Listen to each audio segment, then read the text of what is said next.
आज से ही आप काढ़ा आरंभ कर दें। मैं भी शुरू कर रहा हूं आज से, अभी बीच में छोड़ दिया। डेली लेना है काढ़ा। इस रोग के निवारण के लिए काढ़े से बढ़िया कुछ भी नहीं। उसमें हल्दी डालकर, आंवला डाल करके, थोड़ी सौंठ डाल करके, उसमें काढ़े में थोड़ी उसमें लौंग डालिए, हल्की सी काली मिर्च भी डाल लीजिएगा। यह बहुत ज़्यादा फायदेमंद होगा।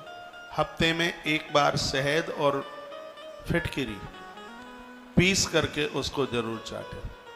खांसी नहीं रहेगी, बिल्कुल जुकाम नहीं रहेगा। मुझे तो कभी जुकाम खांसी होता, अभी हो गया था कुछ दिनों पहले, मैं तो इसी से ठीक हो गया। सब ये देसी चीज़ों से ही चल जाता है काम। तो यह है, आप लीजिएगा, ठीक रहेगा, ये अच्छा लगता है।